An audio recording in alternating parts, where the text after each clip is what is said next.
नारायणाय परिपूर्णगुणार्णवाय विश्वोदयस्थितिलयोन् नियतिप्रदाय ज्ञानप्रदाय विबुधा सुरसौख्यदुःख सत्कारणाय वितताय नमो नमस्ते। अभ्रमं भंगरहितं अजडं विमलं सदा आनंदतीर्थमतुलं भजे तापत्रयापहं। भवति यदनुभावादेडमूकोऽपि भग्मी जडमतिरपि प्रज्ञमौलिः सकलवचनचेतो देवता भारती सा मम वचसि निधत्तां सन्निधिं मानसे च। अस्मद्गुरुसमारम्भां टीकाकृत्पादमध्यगां श्रीमदाचार्यपर्यन्तां वन्दे गुरुपरम्परा। विद्यायां विबुधाचार्यं वेदज्ञानाब्धिचन्दिरं दुर्मतध्वान्तमार्ताण्डं सत्यध्यानमुनिं भजे। 50 वर्षपर्यन्तं सततं रामपूजकः श्रीसत्यप्रमोदगुरुराट् भासतां नो हृदम्बरे। बन्धुस्त्वं गुरुरिष्टदैवतमिति त्वत्पादपङ्कैरुहं प्राप्तं मां परिपालयेति सततं याचे निबद्धाञ्जलिः। चित्तं मद्गुणदोषचिन्तनविदौ नूनं मनाङ्मा कृताः श्रीसत्यात्मगुरो त्वदङ्घ्रियुगलं हित्वा न मे सद्गतिः। यैरहं शुकवत् सम्यक् शिक्षितोऽस्मि कृपालभे तान् वन्दे धेनुपाचार्यान् तत्त्वज्ञानार्थसिद्धये। श्रीगुरुभ्यो नमः। हरिः ओं हरिः ओं हरिः ओं। स्वस्तिस्तु असेडतन्मङ्गलानि सन्तु। श्लोकैकश्रवणपठनमात्रेण वक्तुश्च श्रोतॄणां निखिलकलिकृतकल्मषाप नोदनपटुतरे धर्माद्यखिलपुरुषार्थसाधने भूते अद्य सदाचारस्मृति विवरणाङ्गत्वेन संध्यावन्दनविवरणारम्भे सति किञ्चित् पूर्वकथानुवादः। हरिः ओं हरिः ओं हरिः ओं। हम कल तक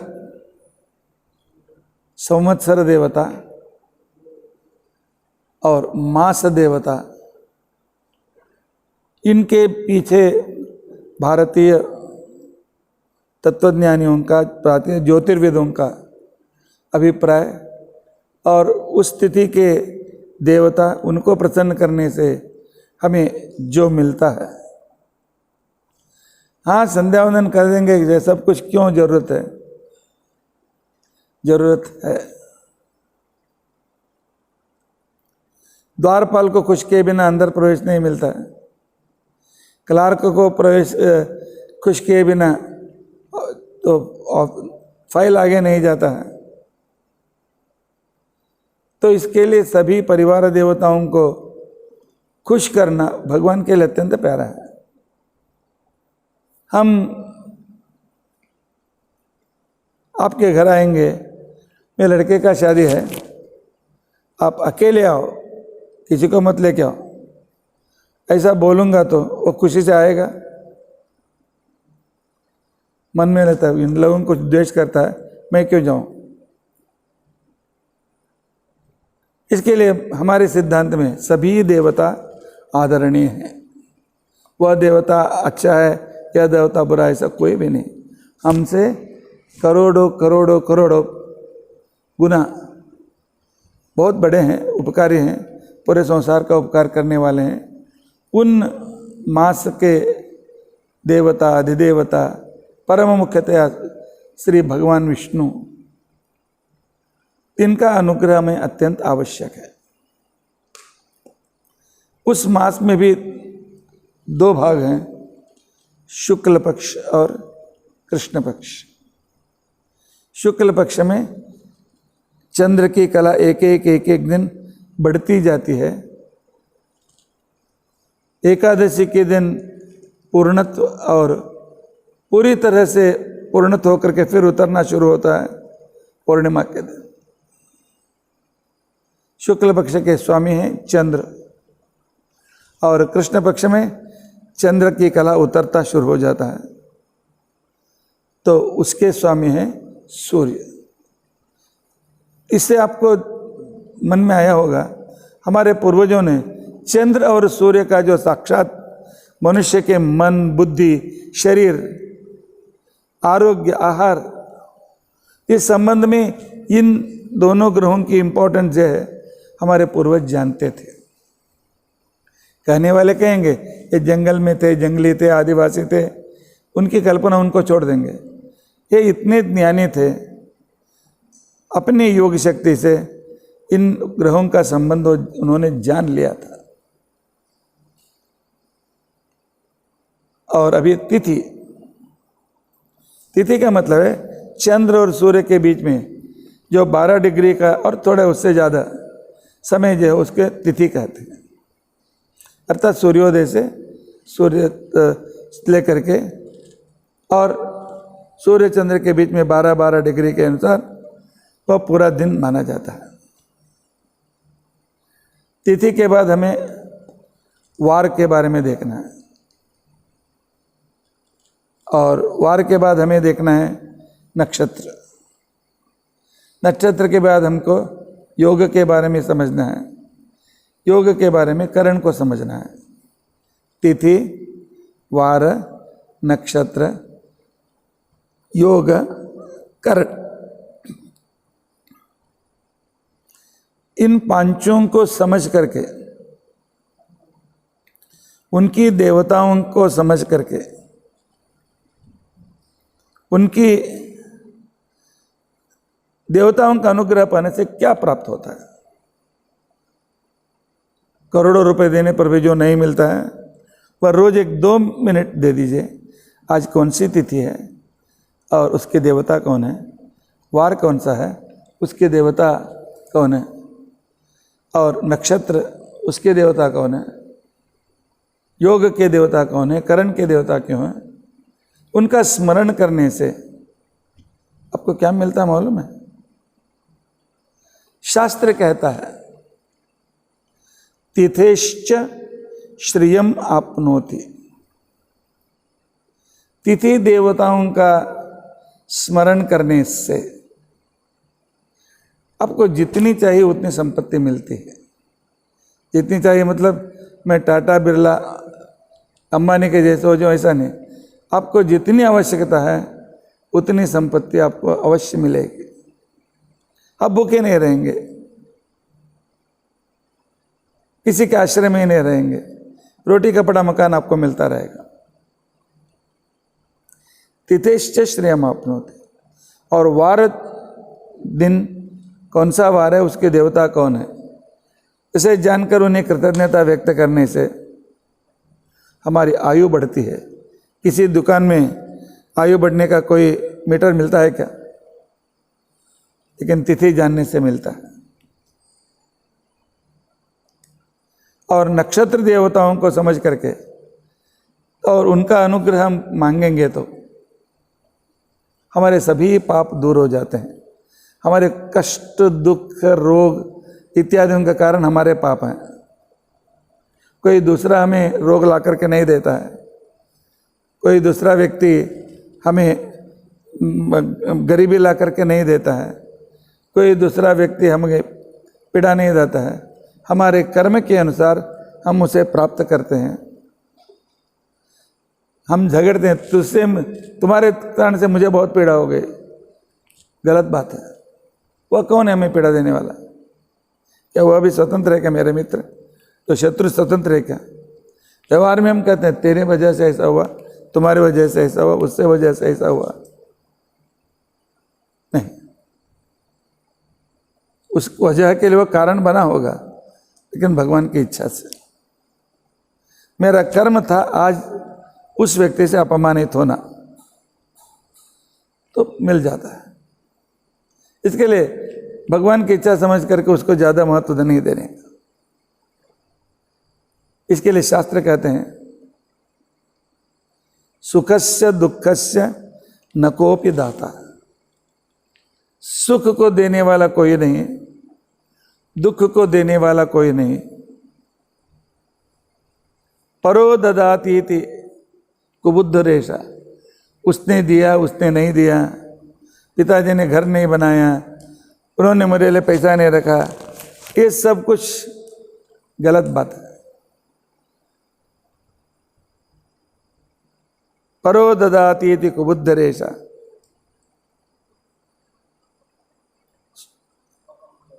अहम करोमीति वृताभिमान। हाँ मैं किया, मैंने किया इसलिए ऐसा हुआ, वह तो व्यर्थ दुरभिमान है। स्वकर्म सूत्र ग्रथितो हो लोक, कर्म के अनुसार मिलता है या नहीं मिलता है। एक गरीब व्यक्ति था, रोज शंकर जी के देवालय को आता था, भक्ति करता था, प्रदक्षिणा करता था और फिर लौटता था। एक अमीर भी था,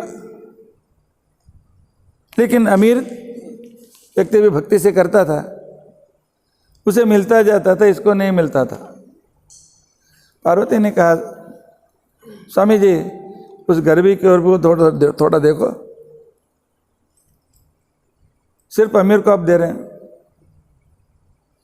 शंकर जी ने कहा नहीं, तो अमीर ने गत जन्म में बहुत दान दिया है, उसका फल उसको हम दे रहे हैं, और उसने कुछ भी दान नहीं दिया होते हुए भी, तो अभी मैं दूंगा तो भी उसको नहीं मिलेगा, इसको नहीं दूंगा तो इसको मिलेगा। ये कैसा होता है? शंकर जी ने कहा अच्छा ठीक है, कल वो गरीब जो मंदिर में आएगा, घर जाने से रास्ते में मैं पैसा रखता हूँ, एक पैसा का बड़ा बैग में भर करके रखता हूँ, उसको कर्म के अनुसार मिलना है तो मिलता है, नहीं तो नहीं मिलेगा।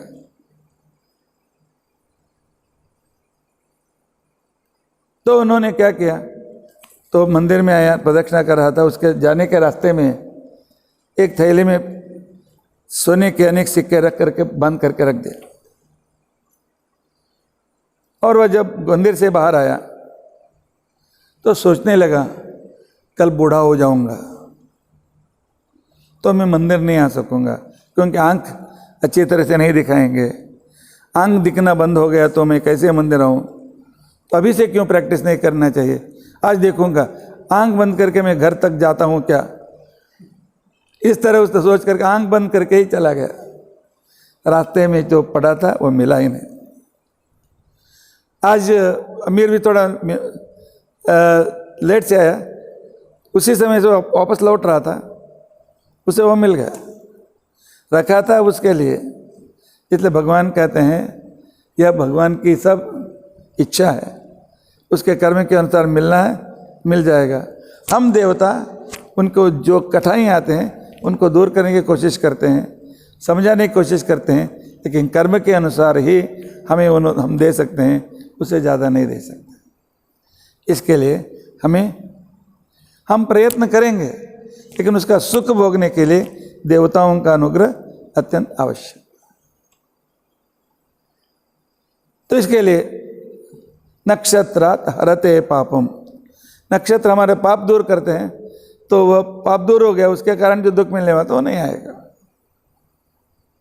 इतना देवता कर सकते हैं। और योग के देवता स्मरण करेंगे, आज कौन सा योग है, उनके देवता कौन है। हमें जो रोग आता है, रोग आए हैं चले जाते हैं। अब तो हमें बहुत आवश्यकता है, हमें नहीं है तो हमारे परिसर में है, वो हम तक नहीं आए और उनको भी बहुत ठीक हो जाए, सब कोई नहीं मरे, इस तरह हमें अवश्य प्रार्थना करना चाहिए। परोपकार के लिए हम कुछ करेंगे तो भगवान बहुत खुश हो जाएंगे। और करण के देवता का स्मरण करेंगे, उस दिन जो काम होने वाला है हो जाएगा। तो इसके लिए करण के देवता का स्मरण करना चाहिए। करणात् कार्य सिद्धि स्यात्। तिथेश्च श्रियम आपनोति वारात आयुष्यवर्धनम नक्षत्रात् हरते पापम योगात् रोग निवारणम करणात् कार्य सिद्धि स्यात् एवं पंचांगम उत्तम। कितना इम्पोर्टेंट है संकल्प में तिथि वार नक्षत्र, लेकिन हम इतने आलसी हैं, आलसी नहीं दौर्भाग्य हैं। तिथि कहते हैं, वार दादा कहते हैं, बाद में शुभ योग, शुभ नक्षत्र, शुभ योग है, शुभ करणे, उतना ही हमको पेशेंस नहीं है। आज कौन सा नक्षत्र, पंचांग बाजू में रहता है, नहीं, वो आलस्य नहीं करना चाहिए। अरे शुभ नक्षत्र, शुभ योग, शुभ करण करने से नक्षत्र से पाप दूर हो जाता है, योग से रोग दूर हो जाते हैं, और करण से कार्य सिद्धि होती है, वो तीनों हमसे छूट जाते हैं। 3 बड़ी संपत्तियों से हम रहित हो जाते हैं, ऐसा नहीं करना चाहिए। इसके लिए तिथि के लिए देवता, प्रतिपदा के देवता है अग्नि, द्वितीया के देवता है ब्रह्मा जी, तृतीया के देवता है गौरी। इसलिए पार्वती गौरी पूजा के लिए हम सर्वसामान्यतया तृतीया का दिन देखते हैं। चतुर्थी का देवता है विनायक गणेश, इसलिए हर महीने चतुर्थी के ही विनायक की पूजा करना चाहिए, गणेश चतुर्थी के दिन। पंचमी के देवता हैं सांप, नाग पंचमी। सर्प देवता ये सांप, ये भी है वो, उसके अंतर्गत मेन कश्यप के पत्नी कद्रू से उत्पन्न जो सांप हैं, कश्यप पुत्र हैं, वे हम पर अनुग्रह करते हैं। वहाँ से शेष नाग तक सभी। षष्ठी के देवता हैं स्कंद अर्थात षण्मुख, इसके लिए स्कंद षष्ठी, षण्मुख पूजा ये षष्ठी के दिन होता है। और सप्तमी के देवता है सूर्य, इसलिए रथ सप्तमी के दिन हम सूर्य की पूजा करते हैं। अष्टमी के देवता होते हैं सद्योजात नामक शंकर, इसलिए शंकर की पूजा अष्टमी के दिन की जाती है। शंकर अर्थात शंकर, दुर्गा इत्यादि सब अष्टमी के दिन उनकी पूजा होती है। नवमी के दिन के लिए भी दुर्गा देवता है। अष्टमी के उत्तरार्ध और नवमी पूरा दुर्गा देवता है, इसलिए दुर्गाष्टमी दिन महानवमी की भी हम दुर्गा की ही पूजा करते हैं। दशमी के देवता हैं आदिशेष। एकादशी के देवता हैं धर्म नामक विष्णु। द्वादशी के देवता है श्री हरि नामक विष्णु। दोनों विष्णु की तिथि हैं, इसलिए एकादशी उपवास, द्वादशी पारणा। कभी दशमी के साथ एकादशी आ गया, उस दिन नहीं करते हैं, दूसरे द्वादशी के दिन उपवास करते हैं हमारे यहाँ। तो उसका मतलब दोनों भगवान की तिथियां हैं। भगवान कहते हैं इतना सब कुछ तुम्हारे लिए दिया, मेरे लिए 15 दिन में एक दिन मेरे लिए दो। मेरे लिए दो मतलब उस दिन पूरा दिन भगवान की महिमा सुनना, जानना, उसका स्तोत्र करना आदि हमें करना है। त्रयोदशी के देवता है काम, अर्थात विष्णुपुत्र काम। चतुर्दशी के देवता हैं कली, इसलिए कृष्ण चतुर्दशी हो या शुक्ल चतुर्दशी हो, हम कोई अच्छा काम नहीं करते हैं, काम बिगड़ जाता है। पूर्णिमा के देवता हैं चंद्र। अमावस्या के देवता है पितृदेवता, इसलिए अमावस्या के दिन पितृतर्पण इत्यादि हम करते हैं। तो कल अमावस्या सूर्य ग्रहण के समय पितृतर्पण हमें करना है। तो पूछते हैं कि हमारे पिता भी जिंदा हैं, पितृतर्पण क्या करें? आपने इसमें देखा होगा उपाकर्म में, भू पितृंस तर्पयामि, भूर पितृंस तर्पयामि, स्वर पितृंस तर्पयामि, आधा अपसव्य करके जीवत पितृ का भी, जिनके पिता माता जिंदा है, वे भी तर्पण करना चाहिए। कि पितृ मतलब मेरी माँ, मेरे पिताजी नहीं, ब्रह्मा जी के पोते मरीचि आदि ऋषियों के पुत्र वो पितृदेवता हैं। वह कहानी कुछ अलग है। समय नहीं है, समय है, हैं? समय नहीं है, बाद में हम करेंगे, बाद में हम करेंगे। पितृदेवता हैं और अभी वार के देवता। सबसे हमारा पहला वार है रविवार। वैसे तो हमारी गणना शुरू होती है शुक्र से। शुक्रवार, शनिवार, रविवार, सोमवार, मंगलवार, बुधवार, गुरुवार, ऐसी गणना, दोनों गणना थे। लेकिन आज संडे के दिन ब्रिटिश राजा आ गए, छुट्टी देने लगे, इसलिए इसे शुरू हो गया है। लेकिन पहले हमें छुट्टी थी शुक्रवार के दिन या गुरुवार के दिन, गुरु की पूजा के लिए। या शुक्र भी गुरु की देवता है, क्योंकि वह शुक्राचार्य जी, तो गुरु पूजा के लिए छुट्टी दी जाती थी। अभी संडे के लिए हो गया है, होने दीजिए, लेकिन वार तो ये हैं।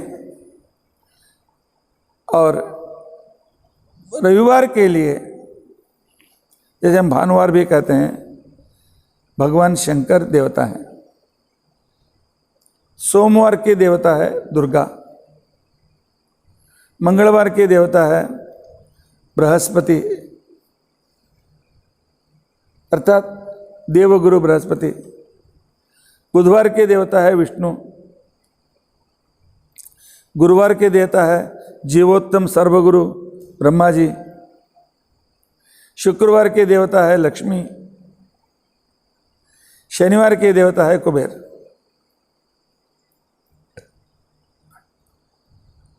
वार तो अलग अलग देवताओं के नाम पर होगा, लेकिन उसके नियामक देवता अलग है। सोमवार रविवार के लिए शंकर, सोमवार दुर्गा, मंगलवार बृहस्पति, बुधवार विष्णु, गुरुवार ब्रह्मा, शुक्रवार लक्ष्मी, शनिवार कुबेर। काल विभाग वार के नाम से काल विभाग हो चुका है। अभी नक्षत्र, नक्षत्र देवता है कि प्रमुख नक्षत्र, हजारों नक्षत्र होंगे, लेकिन जिनको हम नज़दीक और पूजा योग्य हैं वे 27 नक्षत्र हैं। और इसके लिए चंद्र की गति के अनुसार इन नक्षत्रों को भी हम गिनते जाते हैं। और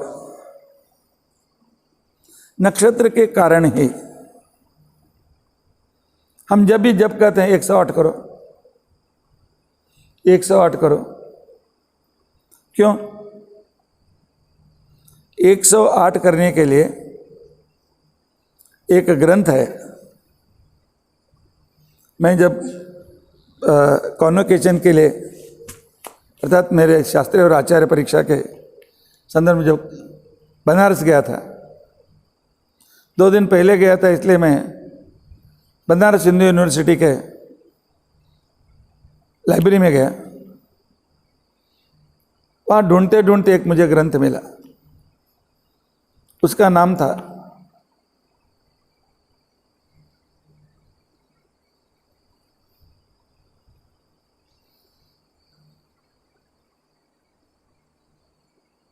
कात्यायनी रहस्यम।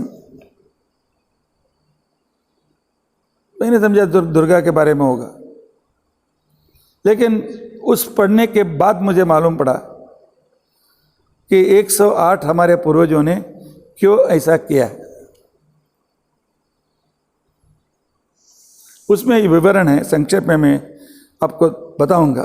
मतलब नक्षत्र, राशि इत्यादियों से हमारा संबंध कैसा है। वह अन्नपूर्णा रहस्यम था, कहते नहीं, अन्नपूर्णा रहस्यम उस ग्रंथ का नाम था। तो उसमें लिखा है भगवान हमारे 3 कामों के लिए सूर्य के 3 रूपों से अलग अलग किरण हम पर छोड़ते हैं। उन किरणों की संख्या है 33 करोड़। तो 33 करोड़ देवता जो बोलते हैं, आजकल लोगों ने कहा है कि कोटि का मतलब है समूह, संख्या मतलब समूह के अनुसार उसका विभाग करो, कुछ भी कहते हैं, उनके कल्पना कुछ भी हो, लेकिन अन्नपूर्णा रहस्य में स्पष्ट रूप से लिखा गया है। तो सूर्य के 3 तरह के किरण होते हैं, जिसको ईशावास्य उपनिषद में भी उसका विवरण आया है। पूषण एकर्षे, हे पूषण, जगत का पोषण करने वाले हे सूर्य, जिसका ग्रहण के अनुसार उस समय ग्रहण के समय वो पोषण नहीं मिलता, इसलिए हम जब तप करते हैं। पूषण एकर्षे, सर्वोत्तम देवता, सर्वश्रेष्ठ ज्ञानी आप हैं। आप हमारे लिए 3 तरह के किरण भेजते हैं, यम, सूर्य, प्राजापत्य। सूर्य किरण हमें सुबह से शाम तक सूर्य किरण मिलते रहते हैं। सूर्य किरण 11 करोड़ की संख्या में मिलते हैं, और जैसे 4:30 के ऊपर चार्ज होता है, 4:30 से लेकर के 12 बजे तक प्रजापति किरण हमें मिलते हैं। यही समय होता है प्राणियों में, पुरुषों में और फूलों में, वनस्पतियों में गर्भधारण होता है। गर्भधारण के देवता प्रजापति, इसके लिए शादी में भी प्रजापति ही त्वाम अग्रभीत ऐसा मंत्र है, प्रजापति त्वाम अग्रभीत ऐसा मंत्र है। उपनयन में बृहस्पति त्वाम अग्रहीत ऐसा मंत्र है। वह सब कुछ एक एक संबंध है। प्रजापति किरण में गर्भधारण, उन्नति इत्यादि नए काम हो जाते हैं। और रात के 12 बजे के बाद सुबह तक, रात के 10 बजे के बाद समझिए यम किरण होते हैं। हमारे शरीर में उतार आना शुरू होता है, शरीर हम थक जाते हैं, नींद आने लगती है, उस समय खाने से जीर्ण नहीं होता है, उस समय सभी अवयव काम नहीं करते हैं, ऐसे सब। हम खाकर सोते हैं तो किडनी का काम शुरू होता है। किडनी का काम रात को 9 बजे से शुरू होता है, 9 बजे से 12 बजे तक आहिस्ते आहिस्ते वो सब जीर्ण करा करके रक्त को शुद्ध करना शुरू करती है, और सुबह 3, 3:30, 4 बजे तक कोई काम करके काम बंद कर देती है। बाद में मल विसर्जन इत्यादि का काम शुरू होता है। तो इसके लिए आदमी को तो 10 बजे तक सो जाना चाहिए, या 11 बजे तक, तो किडनी ठीक तरह से काम करेगा। 2-3 घंटे तक मैं काम करूँगा, 3 बजे सोऊंगा, 10 बजे उठूँगा, उनके किडनी आहिस्ते आहिस्ते खराब हो जाती है। वो छोड़ दियो, समय तो थोड़े बहुत कम है, इसलिए हम बहुत दूर गए अभी। अर्थात सूर्य किरण, प्रजापति किरण, यम किरण, और इसी समय गर्भधारण हुआ। इसलिए हमें शास्त्रों में कहा गया है कि 9 बजे से 12 बजे के बीच जो गर्भधारण होता है, उस समय अत्यंत बलिष्ठ बुद्धिमान पुत्र उत्पन्न होते हैं। 12 बजे के बाद गर्भधारण जब होता है, रोगी, अशक्त इत्यादि ऐसे पुत्र उत्पन्न होते हैं। दिन में जो गर्भधारण होता है वे जिंदा भी नहीं रहते हैं, या गर्भस्राव होता है, या उन लड़कों में मेंटल रिटायर्ड इत्यादि यानी कि दोष उत्पन्न होते हैं। इसलिए दिन में पति पत्नी संभोग नहीं है। तो वह शास्त्रों के कारण है, बात अलग। तात्पर्य सूर्य किरण, प्रजापति किरण, यम किरण। लेकिन 1 करोड़ किरणों, 11 करोड़ किरण मिलता है, उसको ऑब्जर्व करने की शक्ति हम पर नहीं है।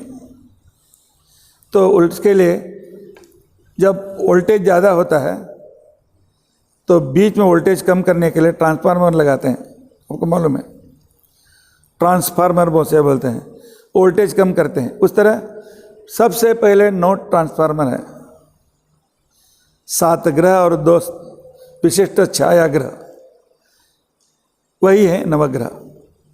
वो तेज लेकर के उसको कम करके हमारी ओर भेजते हैं। तो वो 9 को 12 विभाग में विभाग करते हैं और उनको ऑब्जर्व करते। वो दूसरा ट्रांसफार्मर है 12 राशियां, उसे ले लेते हैं। उसे लेकर के 12 राशियों के बाद नक्षत्र ट्रांसफार्मर उस किरण को भी और भी कम करते हैं। कम करके हमें 1 भाग अर्थात 108 भाग इतना ही किरण हमारी ओर भेजते हैं। हमारे शरीर को यम किरण हो या प्रजापति किरण हो या सूर्य किरण हो, 108 से ज़्यादा हम स्वीकार नहीं कर सकते हैं।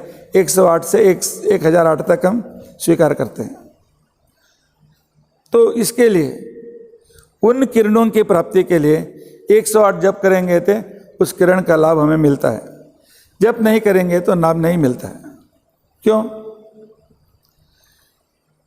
टीवी स्टेशन से थे उन्होंने रेडियो एक्टिविटीज़ भेज दिया।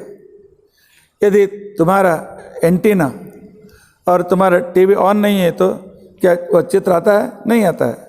उसी तरह सूर्योदय के समय में, मध्याह्न के समय में, अर्थात सूर्य किरण, प्रजापति किरण और सायं संध्या वंदन के समय में प्रजापति किरण के लिए 3 संध्या वंदन हमें करना है और यम किरण की हमें ज़रूरत नहीं है। आपको मालूम होगा, सर्वसामान्यतया अत्यंत वृद्ध व्यक्ति सीरियस होते हैं रात के समय में। दिन में सीरियस होने वालों की संख्या बहुत कम है। यम किरण उस समय काम करता रहता है। तो इसके लिए संध्या वंदन भी करना चाहिए। उस समय बैठ करके 108 मिनिमम 1008 हम करेंगे तो उस किरण को हम स्वीकार कर सकते हैं, उसका लाभ हमें मिलता है। 108 क्यों? 27 नक्षत्र, हर एक के 4 चरण, 27 × 4 108। हमारे लिए कौन सा आपका पुष्य नक्षत्र, तीसरा चरण, दूसरा चरण, अर्थात 108 से लेकर 1008 तक हम किरण ऑब्जॉर्व कर सकते हैं। इसलिए 18, इसलिए नक्षत्रों के द्वारा जिस नक्षत्र के और जिस चरण में हम जन्म लेते हैं तभी निश्चित होता है कि कौन से योग समय में किस समय से किस तरह का किरण इससे इसका बॉडी तैयार हो गई है, उसकी बॉडी की। इसलिए उस ग्रह के कुछ ग्रह सहायक, कुछ ग्रह असहायक, कुछ ग्रह उन्नत, कुछ ग्रह नीच, ये ज्योतिष शास्त्र उसके लिए निकला। अन्नपूर्णा रहस्यम बाद में मैं बहुत बड़ा प्रिंट नहीं हुआ मेरे ख्याल से, तो मुझे बाद में तीसरी बार गया तो मुझे कोई किताब नहीं मिला उसको। उन्होंने कहा कोई लेके गया होगा, लेकिन वो बहुत अद्भुत किताब था। इसलिए नक्षत्रों का हमें डायरेक्ट संबंध है। तो इसके लिए हमें तो नक्षत्र का नाम लेना बहुत जरूरी है। और बाद में संध्या वंदन के बाद हमारे उस नक्षत्र के चरण के हमारे जन्म नाम का भी हम स्वीकार करते हैं। और उसके बाद योग देवता, योग देवता 27 नक्षत्र और 27 योग, नक्षत्र का इतना ही योग है। योग का मतलब क्या है? सूर्य और चंद्र के जो नियमित, योग मतलब मिलना, सूर्य और चंद्र के नियमित जो अंतर होता है उस अंतर को योग कहते हैं। उस योग में कुछ अच्छे योग भी हैं, कुछ बुरे भी योग हैं, लेकिन उन देवताओं के स्मरण करने से बुरे योग भी हमारे लिए सहायक बन जाते हैं। और अभी नक्षत्र के देवता हम देखेंगे। अश्विनी देवता आरोग्यदायक देवता, कृतिका की देवता अग्नि, मृगशिरा की देवता सोम, पुनर्वसु की देवता देवमाता अदिति, आश्लेषा का सर्प। पुरोहितों के लिए अत्यंत अनिवार्य है नक्षत्र शांति करते समय उन्हीं देवताओं की पूजा करके नक्षत्र होम करना है आपको। पूर्वा फल्गुनी का नक्षत्र अर्यमा, हस्तान पूर्वा और अश्विनी भरणी का यम, कृत्तिका का अग्नि, रोहिणी की प्रजापति, मृगशिरा का सोम, आर्द्रा का रुद्र, पुनर्वसु का अदिति, पुष्य के लिए बृहस्पति, अश्लेषा के लिए सर्प, मघा के लिए पितृदेवता, पूर्वा फल्गुनी के लिए अर्यमा, उत्तरा फल्गुनी के लिए भग, हस्ता नक्षत्र के लिए सविता, चित्रा नक्षत्र के लिए त्वष्टा, स्वाति नक्षत्र के लिए वायु, विशाखा नक्षत्र के लिए इंद्राग्नि, अनुराधा नक्षत्र के लिए मित्र, ज्येष्ठा नक्षत्र के लिए इंद्र, मूला नक्षत्र के लिए निवृत्ति, पूर्वाषाढ़ा नक्षत्र के लिए अप देवता, उत्तराषाढ़ा के लिए विश्वे देवता, श्रवणा के लिए विष्णु, धनिष्ठा के लिए अष्टवसु, शतभिषा के लिए वरुण, पूर्वा भाद्रपद नक्षत्र के लिए अजय कपात शंकर का नाम है, उत्तरा भाद्रपद अहिर्बुद्ध शंकर, और रेवती के लिए पूषण देवता। पूषण मतलब सूर्य, और सूर्य के लिए उसके संबंधी देवता भी है। यह भी हमको जान लेना अत्यंत आवश्यक है। और जो पौरोहित करते हैं, कराते हैं, तो उनको लिए वह सब मुखोद्गत चाहिए। ज्योतिष वालों को तो मालूम ही रहता है, मतलब ठीक तरह से ज्योतिष सीखते हैं। ऊपर से बतलाने वालों को वही मालूम नहीं रहता। और योग की देवता विश्वम्भ के लिए विश्वे देवता, प्रीति के लिए मरुत देवता, आयुष्मान के लिए हिरण्यगर्भ देवता, सौभाग्य के लिए दुर्गा, शोभन के लिए पृथ्वी, अतिगंड के लिए अदिति, सुकर्मा के लिए सूर्य, धृति के लिए राज्ञी नामक महालक्ष्मी, शूल के लिए इंद्र, गंड योग के लिए मरुत, व्याघात के लिए अग्नि, हर्षण के लिए श्रीहरि, वज्र के लिए इंद्र, सिद्धि के लिए हिरण्या नाम की लक्ष्मी, व्यतिपात के लिए विश्व देवता, परियान के लिए वायु, पवमान परिग के लिए पवमान सोम, शिव के लिए पृथ्वी, सिद्ध के लिए चंद्र, साध्य के लिए विश्व देवता, शुभ के लिए मरुत, शुक्ल के लिए इंद्र, ब्रह्म के लिए ब्रह्मा, इंद्र के लिए इंद्र, वैधृति के लिए अग्नि। इस तरह 27 योग और 27 देवता। इसके बाद है करण। करण एक दिन का आधा भाग एक करण रहता है, दिन के दूसरे भाग दूसरा करण रहता है। हाँ, विष्कंभक योग के लिए विश्व देवता, और करण देवता दिन का आधा भाग एक करण माना जाता है। एक करण शुभकर, एक करण अशुभकर होता है, कभी दोनों ठीक भी होते हैं। बव करण के लिए सद्योजात नामक शंकर जी, बालव के लिए, ये सभी शंकर के अलग अलग रूप हैं। सभी 11 करण देवता, करण, और 11 रुद्र देवता, 11 रुद्र। बव के लिए सद्योजात, ये सभी शंकर जी के नाम है, याद रखिए। बालव वामदेव, कौलव अघोर, तैतिल तत्पुरुष, गर ईशान, वणिक शिव, भद्रा के लिए स्त्रीलिंग होने के कारण पार्वती, शकुनी के लिए विरूपाक्ष, चतुष्पाद के लिए नीलकंठ, नागवान के लिए उमापति, किंस्तुग्न के लिए शूली।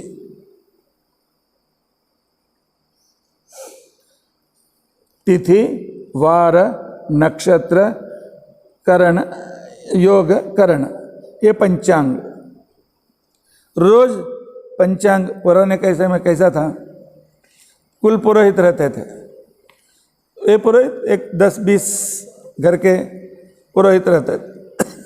वे सुबह उठते जा करके दूसरे दिन के, उस दिन के भी याद कराते थे, दूसरे दिन के भी बता करके जाते थे। आज कौन सी तिथि है, कौन सा वार है, कौन सा नक्षत्र है, कौन सा योग है, कौन सा करण है, तुम्हारे घर में किसके लिए वह शुभ कार्य है, किसके लिए अशुभ कार्य है, किसको क्या करना चाहिए। इस तरह करके तो अपने आप अपने घर आ जाते थे। इसके लिए उनका नाम पड़ा पुरोहित। पुराहा, संकट आने के पहले या शुभ संदर्भ आने के पहले ही हमें अलर्ट करने वाले पुरोहित कह लेते हैं। आजकल किसी को पुरोहित नहीं चाहिए, पुरोहित के पास भी जाते भी नहीं हैं। ये पंचांग, ये 5 अंगों को जो रोज सुनता है, पंचांगम पठते नित्यम श्रोतुमिच्छन्ति नराः, पंचांग को जो पठन करते हैं और सुनना चाहते हैं जो मनुष्य, अग्निष्टोम फलम तेषाम, उन्हें अग्निष्टोम ऐसा रोज करने का होम होता है, उसका फल उन्हें प्राप्त होता है और रोज गंगा स्नान करने का फल मिलता है सिर्फ 2 मिनट देने से। कौन सा नक्षत्र, कौन सी तिथि, कौन सा वार, कौन सा नक्षत्र, कौन सा योग, कौन सा करण, और एक बार देवता लिख करके रखेंगे तो आप रोज उसे याद भी कर सकते हैं। इसके लिए इतना अग्निष्टोम फल, गंगा स्नान फल, और वहाँ पहले कहने का तिथेश्च श्रियम आपनोति, संपत्ति मिलेगी, वार से आयुष्य वृद्धि होती है, नक्षत्र से पाप दूर होते हैं, करण से कार्य सिद्धि होती है, योग से रोग निवारण होता है। इतना होते हुए भी हम फिर भी संकल्प नहीं करेंगे, ध्यान नहीं देंगे, संध्या वंदन नहीं करेंगे, तो घर तक लक्ष्मी आई है, हम उसे ठुकरा करते हैं और बाद में पछतावा करते हैं। ऐसे हमारी स्थिति है। नहीं, संध्या वंदन और संकल्प में इसकी संकल्पना हमें कर लेना चाहिए।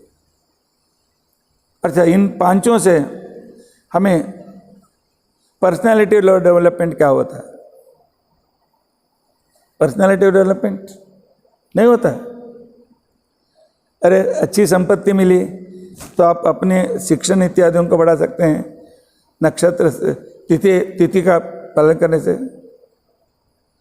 और जब आयु ज़्यादा है तो और भी ज़्यादा उन्नति कर सकते हैं, और रोग नहीं है तो और भी अपने आप के अपने कामों को, अपने गुणों को, अपनी शक्ति को हम बढ़ा सकते हैं, और अपनी कार्य सिद्धि जब हो रही है तो और भी उत्साह से हम आगे बढ़ सकते हैं। इसलिए संपत्ति, पाप निवृत्ति और आयुष्य वृद्धि, रोग निवारण, कार्य सिद्धि, ये 5 आदमी की ज़िंदगी में मिलेंगे, वह कितनी अपना डेवलपमेंट कर सकता है, अपनी उन्नति कर सकता है। यह उन्नति से हमें प्राप्त होती है। अवश्य हमें संध्या वंदन करना चाहिए।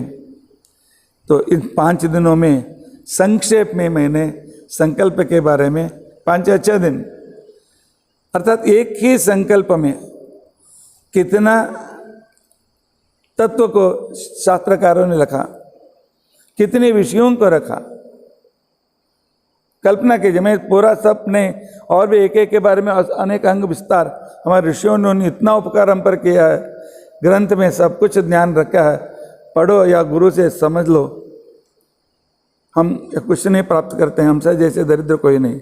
हाँ, सिर्फ संडे मंडे अंडे, आजकल संडे मंडे अंडे कुछ बोलते हैं, तो उसके पीछे पड़े हैं और ये सब कुछ संपत्ति को हमने छोड़ दिया है। ऐसा नहीं होना चाहिए। इसका भाग्य हमारे साथ है, वो भाग्य मिला हुआ है, उसका सदुपयोग कर लेना चाहिए। श्री कृष्णार्पणमस्तु।